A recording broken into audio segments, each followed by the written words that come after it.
जय श्री राम। आप सभी को राधे राधे। श्री पुरुषोत्तम मास महात्मा का आज 17वां अध्याय आपको श्रवण करा रहे हैं। हमने अध्याय 13 से लेकर के ये दृढ़धर्मा नामक राजा की कहानी आपको श्रवण कराई है। इसके पूरी कथा को सुनने के लिए, इसके पूरे वृत्तांत को सुनने के लिए आपको अध्याय 13 से लेकर के अध्याय 19 और 20 तक लगातार सुनना होगा। तभी आपको ये राजा दृढ़धर्मा के पूर्व जन्म का वृत्तांत आपकी समझ में आएगा। ये पुरुषोत्तम महात्मा गीतामृत नाम के चैनल से, जो मैंने अपनी पत्नी के नाम बनाई हुई है, ये चैनल, इस चैनल के माध्यम से आपको श्रवण करा रहे हैं। प्रतिदिन एक अध्याय आपको श्रवण करा रहे हैं। 17वां अध्याय आज प्रारंभ होने जा रहा है। 17वें अध्याय में, जैसा कि आपने 16वें अध्याय में सुना था, श्रवण किया था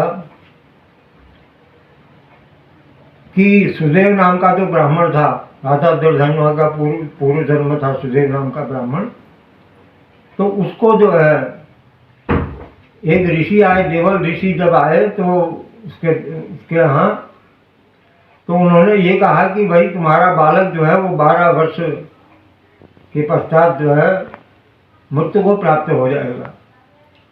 इस कारण सुदेव नाम का जो ब्राह्मण था वो बहुत ज़्यादा दुखी हो गया। उसकी पत्नी गौतमी जो है उसको समझा रही है। समझाने के बाद वो उसको कह रही है कि आप हरि का भजन करो, भगवान का भजन करो, जो होगा वो देखा जाएगा। जैसे हमारी किस्मत में होगा, जैसे हमारे भाग्य में होगा, ऐसा होगा। कुछ काल यूं ही बीत गया।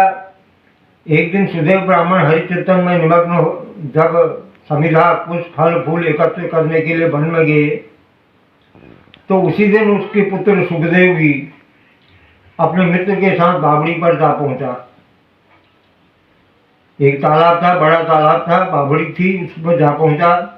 जल क्रीड़ा करने लगा अपने साथियों के साथ और उस बावड़ी में, उस बड़े तालाब में उतर गया। गर्मी के दिन थे, ग्रीष्म ऋतु थी। वे लोग एक दूसरे पर जल उछालने लगे, जल क्रीड़ा करने लगे। उसके साथी जो है, सुखदेव को इस खेल में बड़ा आनंद प्राप्त हो रहा था। वो सब बालकों के साथ वो बड़े तालाब के आगे बहते हुए और प्रेम से खेलते रहे। खेली खेल में बालकों ने जो है वो गहरे जल की ओर जाने लगे। तो वो जो सुखदेव था वो और अथाह गहरे जल में चले गया और डुबकी खा गया। उसने अपने सांस को, मित्रों को झुका देने के लिए रोक तो लिया, लेकिन अपने को संभाल नहीं पाया और अत्यंत व्याकुल हो निकलने का प्रयत्न करने लगा, लेकिन वो ऐसा नहीं कर सका और वो उस बावड़ी में, उस बड़े तालाब में डूब गया और उसकी मृत्यु हो गई। यह देख कर के अन्य बालक जो हैं वो हल्ला करते हुए, हाहाकार करते हुए वहाँ से भागे और उस शोक समाचार को उसके माता गौतमी और सुदेव ब्राह्मण को बताया कि आपका जो है पुत्र पानी में डूब करके उसकी मृत्यु हो गई है।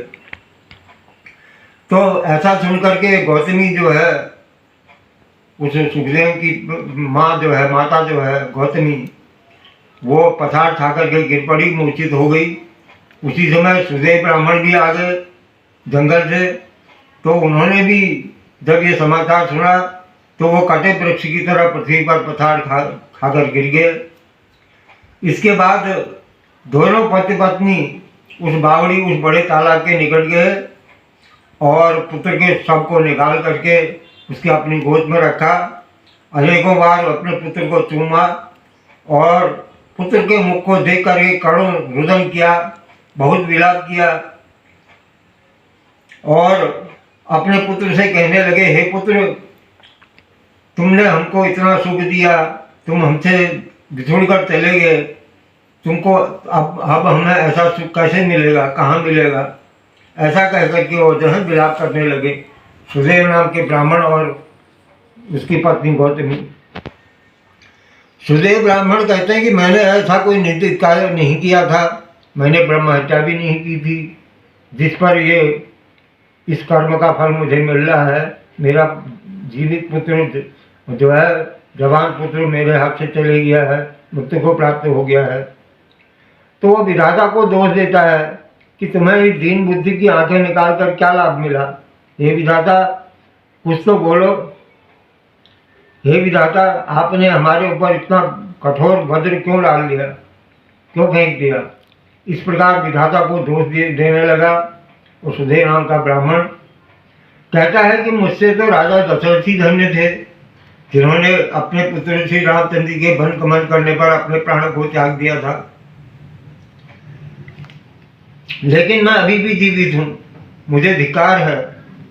हे प्रभु, हे गोविंद, हे विष्णु, हे यदुनाथ, हे रुक्मणीपति, हे कृष्ण, हे मुरारे, दीनों पर दया करने वाले भगवान, मेरी ये पुत्र शोक से व्याकुल होकर के मेरी रक्षा करो।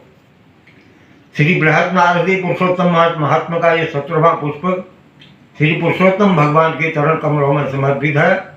जय श्री राम, राधे राधे।